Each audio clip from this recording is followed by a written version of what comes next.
a little update on where I am in the meadow. I've obviously waited for about 99% of the flowers to go over. There's one or two oxeye daisies still flowering, but I've let the pollinators have absolutely everything we can, and I've now stripped around, I don't know, 50% of the meadow out. There is some really quite prolific weeds I've got to deal with. An awful lot of ground ivy has crept in along the boundary, which I'm going to have to dig out, and some stinging nettles, which I'm going to have to deal with. But I wanted to show you just around here. This is the bath that Mark and I had taken out of the house when we redid the bathroom way back in 2018. Bathroom for the house is actually just this little extension here. And part of the renovations we did was to remove this tiny little bath because we didn't fit in it. Funny thing is, now we're so much smaller, we would fit in it. Anyway, the bath was removed, and I wanted to put it up here as a little bit of a wildlife pond, and I couldn't face digging too much of a hole, so it's kind of half in the ground, half out the ground, and it was completely covered by this absolutely enormous Choicea tenata that actually occupied this corner here. They're quite a large corner. This is about sort of 3 meters by 3 meters. These two plants completely dominating this space. They'd started to die back. You can see this one here had started to die off. Anyway, this particular area is now going to make up our new wildlife pond. One of 3 ponds that are actually going to be in the garden now. But yeah, I'm going to be digging this out. The bath is going to have to be removed. It's going to have to go off to the dump. But I've just taken out the Choicea. I've got a little bit of tidying up still to do. But we've been wondering how the fox and the badger's been getting into the garden. It turns out it's actually coming underneath this little bit of the fence here, so that's quite nice to see. I'll leave that particular spot open, and they will hopefully enjoy the wildlife pond that we're going to put in, probably about 2.5 meters across, quite shallow, not particularly deep, but I'm going to put a wildlife pond here with a little bit of a bank into it. This area is incredibly hot and dry. It's west facing, so one of the reasons why the meadow it's been sort of limitedly successful and doesn't unfortunately last all the way through into the latter part of the summer months, because it just gets so hot up here.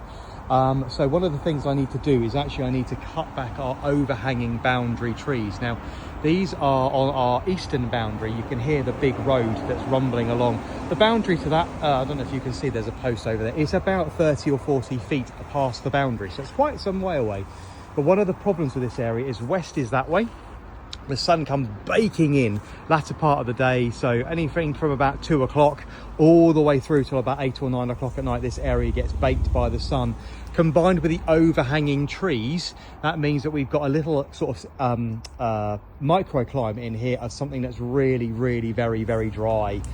So yeah, not getting direct water, because obviously when it does rain, it's not coming in off the trees because it's being sheltered, and then getting baked by the sun here in the late afternoon. So a little bit of progress made, but I wanted to share with you the location of what will be our new mature pond. The picket fencing is, well, that's had it, that's got to come out, and this area will open up.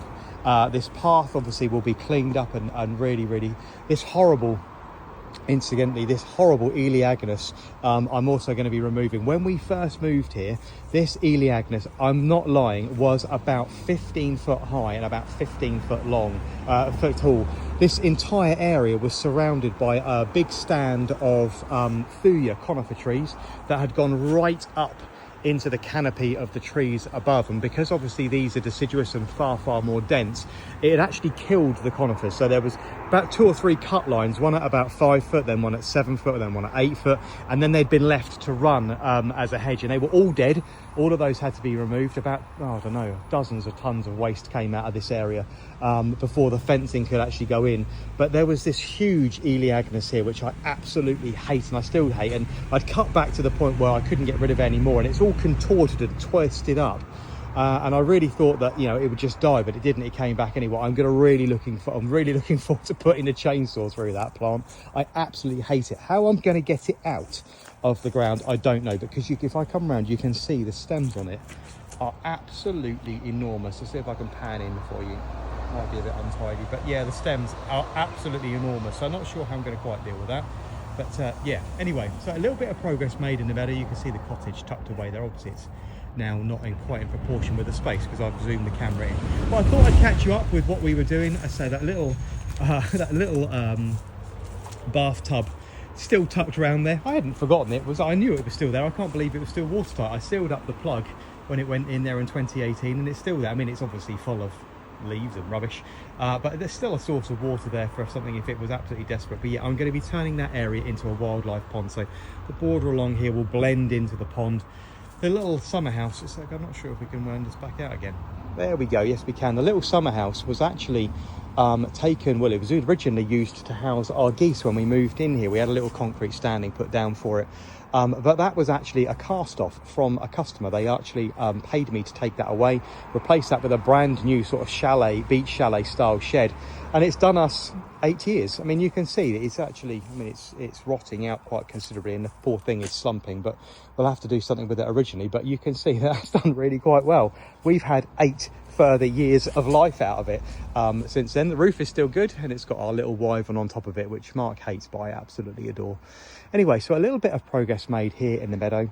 I will keep you updated about what's going to be going on. I say lots of work still to do.